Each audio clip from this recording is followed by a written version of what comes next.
Bonjour ou bonsoir. Nous sommes au 6e jour de notre semaine sur la gestion chrétienne de la vie. Le titre de notre sujet d'aujourd'hui est Retour à Bethel. Cette pierre que j'ai dressée pour monument sera la maison de Dieu, et je te donnerai la dîme de tout ce que tu me donneras. Genèse 28 au verset 22. La Bible contient de nombreuses promesses. Pour beaucoup, elles sont la plus belle partie des Saintes Écritures. Nous avons besoin de ces promesses parce qu'à travers elles, notre foi est renforcée. Quelle est la promesse la plus importante de la Bible? Celle dont l'homme avait besoin avant même de tomber dans le péché.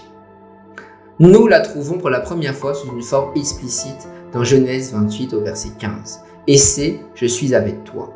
Elle n'est pas adressée à une personne qui, à notre avis, le mérite. Dieu parle à celui qui a trompé son frère, menti à son père et contraint par la haine de son frère est devenu un fugitif. Son nom est Jacob, ce qui signifie le trompeur. La Bible appelle cela la grâce. C'est ce dont nous avons tous besoin. Jacob quitta Beersheba, lieu de la colère et de la vengeance de son frère Ésaü pour Charan, dans Genèse 28 au verset 10. Là, il fut trompé et exploité par Laban. Derrière, il y avait la menace et devant, l'inconnu. La route était longue, environ 800 km, et dans les conditions de l'époque, il fallait environ 1 mois pour la parcourir. La Bible ne parle pas de tout ce qui s'est passé pendant cette période, mais elle présente l'expérience d'une seule nuit qui a changé la vie de Jacob. Le grand-père de Jacob, Abraham, avait parcouru cette route environ 125 ans auparavant, mais dans la direction opposée, pour venir dans la terre promise. Il y a beaucoup d'autres différences entre Abraham et Jacob. Abraham était avec sa famille, ses serviteurs et de grandes richesses, mais Jacob était lui seul, et sans aucun soutien matériel. Mais à partir de cette nuit, ils ont quelque chose en commun, les promesses de Dieu, la terre promise, de nombreux descendants et la bénédiction qui inclurait toutes les familles de la terre. Jacob ne s'attendait pas à ce que Dieu lui parle personnellement et dans de telles circonstances. Il avait 15 ans quand Abraham est mort et il avait certainement eu l'occasion d'en apprendre beaucoup sur le Dieu de son grand-père et de son père. C'est la première rencontre de Jacob avec Dieu. Il entend la voix de Jacob pour la première fois. L'échelle qui atteint le ciel est descendue à l'endroit où il se trouvait. Le mot lieu domine tout le récit au verset 11, 16, 17 et 19. Ce n'est pas seulement un lieu géographique, c'est le lieu qui a marqué la vie de Jacob pour toujours. C'est la porte du ciel. Bien qu'il ne s'agisse que d'un rêve, ce rêve l'a réveillé. Les mots prononcés par Jacob, l'Éternel est en ce lieu, et moi je ne le savais pas, indiquent sa plus grande révélation. Dieu peut nous parler de bien des façons, et nous pouvons ne pas le savoir. Jacob avait besoin de protection, et Dieu promit d'être avec lui. Il avait besoin de pardon, et il a découvert l'échelle sur laquelle les anges montaient et descendaient. L'image de cette échelle montre celui qui descend, Jésus-Christ, pour ôter le péché du monde, comme il nous l'est dit dans Jean, au chapitre 1 et au verset 29. Elle ne fait pas du tout référence à son passé, mais seulement à l'avenir. Genèse 28, au verset 13 à 15.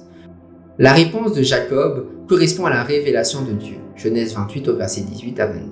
Cette réponse s'appelle l'adoration. Personne ne peut définir précisément ce qu'est le culte, et la Bible ne le définit pas non plus. L'adoration est le plus grand besoin de l'humanité, et son expérience la plus profonde ne peut être ni définie, mais seulement expérimentée. C'est l'attitude, l'action, l'obéissance, l'étonnement, la crainte, la joie, la célébration, le mystère, la vie ou encore la consécration. C'est tout. Chaque dimension de la vie est touchée par l'adoration. L'adoration transforme les vies. Le diable n'a pas besoin de nos biens. Il ne veut qu'une seule chose de nous, notre adoration. Le dernier livre de la Bible, l'Apocalypse, nous dit que l'adoration sera l'objet final de la grande controverse entre le bien et le mal. Apocalypse 13 au verset 8. Nous sommes invités à marcher avec Jacob dans cet espace et à faire l'expérience de la vraie adoration. Il est impossible de rencontrer Dieu. L'expérience de l'adoration est de rester le même.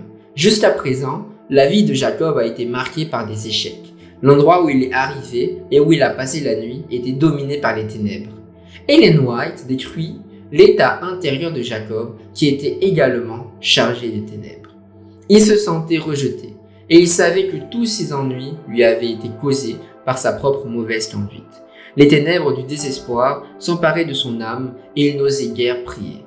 Mais il était si seul qu'il ressentait le besoin d'être protégé de Dieu, comme il ne l'avait jamais ressenti auparavant, en pleurant et dans une profonde humiliation, il confessa son péché et supplia Dieu de lui manifester qu'il ne l'avait pas complètement abandonné. Après que Dieu lui ait parlé, nous avons un Jacob différent, submergé par les promesses de Dieu. Par la demandeur de la présence, il répond à Dieu par un vœu.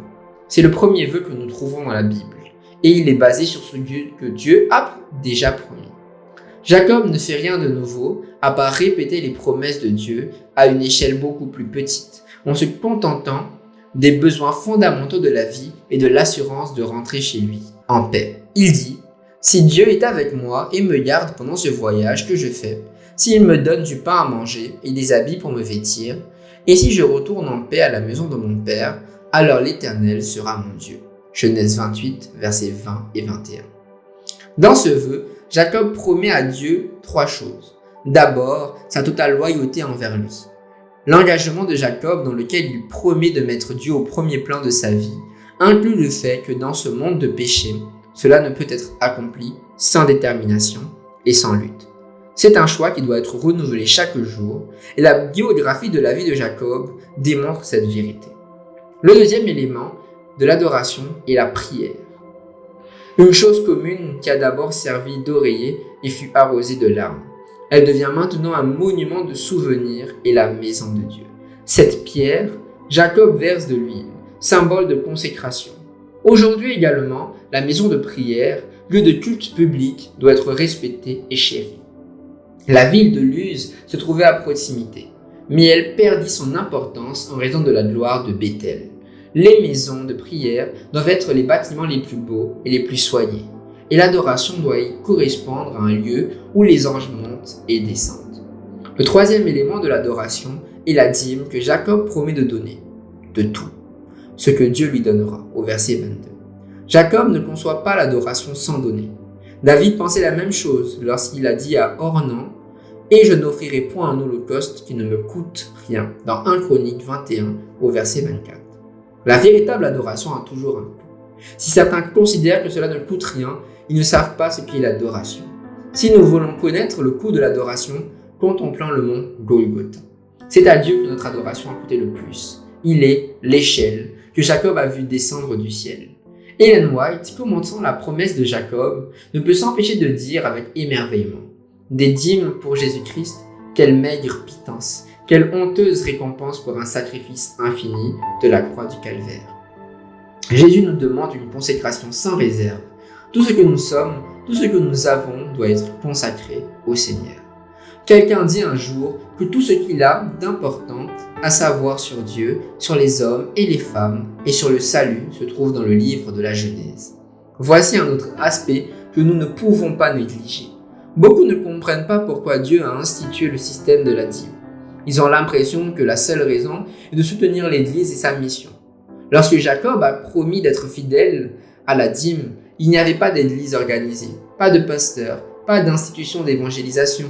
Le principe de la dîme existait déjà avant que le premier homme et la première femme ne tombent dans le péché. Genèse 2, versets 16 à 17. La pratique du système de la dîme a commencé avec Adam. Et par conséquent, elle fit partie de l'expérience d'Abraham. Genèse 14 au verset 20. Le principe de la dîme n'a pas été institué pour collecter les fonds, mais pour protéger les humains de la tentation la plus insidieuse. Oublier qui est le vrai propriétaire. Théoriquement, nous acceptons que tout appartienne à Dieu, mais souvent en pratique, nous considérons comme les propriétaires.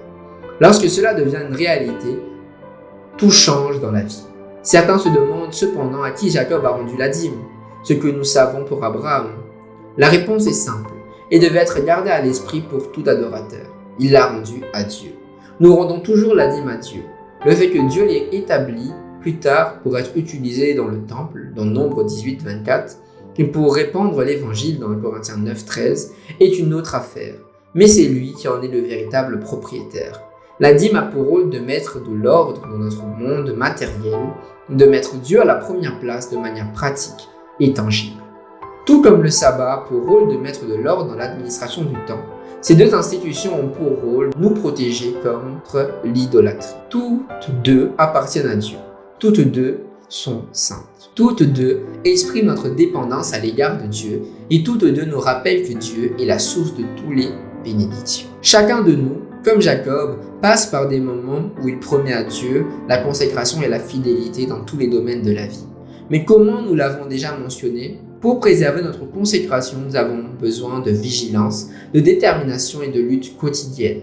Dieu était avec Jacob, mais cela ne signifie pas que ce dernier était à l'abri des ennuis, de la détresse et même de l'échec. C'est pourquoi Jacob dut passer une nouvelle expérience. C'est l'agonie d'une autre nuit, quand Dieu, prenant une forme humaine, descend pour être avec lui. Ici, nous voyons à nouveau combien il nous est difficile de renoncer au contrôle de notre vie et de laisser Dieu en être le maître. Il y a tant de paradoxes dans cette histoire unique. Tout d'abord, le Dieu Tout-Puissant lutte toute la nuit contre Jacob. Un point de poussière, il ne peut pas le vaincre. Genèse 32, versets 24 à 25. Il a fallu un toucher surnaturel pour que Jacob abandonne. Et sa défaite se transforme en victoire dans Genèse 32 au verset 28. Après avoir rencontré Dieu, la rencontre avec Ésaü devient l'une des expériences les plus belles et les plus émouvantes de sa vie. Le vrai problème n'est pas en dehors de lui, ce n'est pas Ésaü. Il s'agit de laisser Dieu être le leader de sa vie.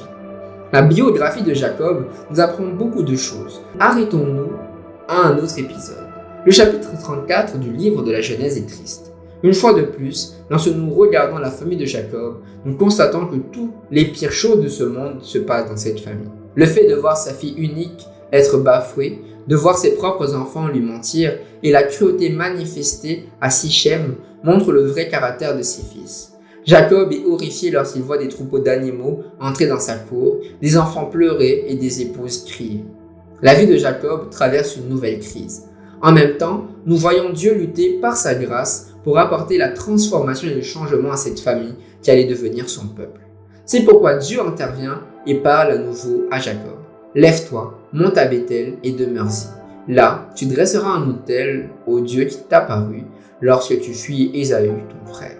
Genèse 35 au verset 1. Pourquoi à Béthel? Béthel domine à nouveau tout le chapitre. C'est le lieu où Dieu lui a été révélé pour la première fois. C'est le lieu où Jacob a fait le premier vœu de sa vie à Dieu. Là, Dieu a promis « Je serai avec toi ». 10 ans se sont écoulés depuis que Jacob est retourné au pays de Canaan, 30 ans après avoir quitté la maison familiale. Mais il s'est arrêté à Sichem, oubliant peut-être Béthel. Le retour à Béthel implique un travail moins agréable. Jacob savait que les choses n'étaient pas en ordre dans sa famille, mais il les tolérait. Jusqu'à présent, il allait toujours seul à la rencontre de Dieu. Mais cette fois-ci, il refusa de le faire. Il se rend compte qu'il est en train de perdre sa famille. C'est pourquoi, cette fois, son courage est sans précédent. Et il exige que tout le monde participe à cet événement. Il sait que l'adoration exige le renoncement, la purification et la consécration. C'est pourquoi il l'ordonne. Ôtez les dieux étrangers qui sont au milieu de vous, purifiez-vous et changez de vêtements. Genèse 32 au verset 2. Ce qui nous empêche de donner à Dieu la première place de façon tangible en donnant la dîme, en sacrifiant pour la maison de Dieu, le lieu d'adoration, et aussi pour la mission mondiale, c'est l'idolâtrie. Il peut s'agir des idoles du matérialisme, de l'égoïsme, du moi ou de tout autre type. Mais n'oublions pas, les idoles détruisent nos vies et nos familles. Elles sont cruelles, elles exigent tout de nous et nous n'offrent rien en retour. Jacob eut le courage de dire qu'il ne voulait pas de telles choses. Les idoles furent enterrées sous le chêne près de Sichem. Genèse 35 au verset 4. Arrivé à Béthel, il construit l'autel, prépare le sacrifice et rassemble sa famille autour de l'autel. Le sermon de Jacob, Idona, ne peut être oublié de personne car il était ancré dans l'expérience de sa vie. C'est le lieu, dit-il, où Dieu m'a parlé pour la première fois. Il a promis d'être avec moi et il a tenu parole. Dieu tient toujours parole. C'est le cas à l'époque et c'est toujours le cas aujourd'hui. Le problème n'est pas chez Dieu, il est chez nous. Jacob admet qu'il a eu des retards dans son engagement, mais il veut une nouvelle consécration, cette fois de toute sa famille. Nous parlons de réveil et de réforme et du fait que l'Église en a tant besoin. S'il y a eu un jour dans notre vie où nous avons promis fidélité et consécration, le moment est venu de renouveler ce vœu. Il est temps de revenir à Béthel de nos débuts. Ce sont là les 3 aspects essentiels de l'engagement. Dieu à la première place, la maison de Dieu ou son église locale ou mondiale et la fidélité dans la dîme. Si nous voulons pour la première fois un changement dans notre vie, n'oublions pas l'expérience de Jacob. Dieu est prêt à pardonner le passé et à nous donner un nouveau départ. Béthel est le lieu de nouveau départ, ainsi que le lieu d'un renouvellement de notre consécration. Le jour de cette expérience est aujourd'hui. Comment l'adoration change-t-elle ma vie et celle de ma famille? Jean conclut abruptement son premier épître par l'avertissement suivant. Petits enfants, gardez-vous des idoles, dans 1 Jean 5 au verset 21. Mais pourquoi? Y a-t-il des retards dans ma vie en ce qui concerne la fidélité à rendre la dîme? Qu'est-ce qui m'empêche de m'engager envers Dieu, comme Jacob l'a fait? Il est le devoir de chacun d'entre nous de réfléchir à ces différentes questions durant cette semaine. Il est maintenant temps de terminer ce 6e jour et j'espère que vous avez passé une agréable écoute.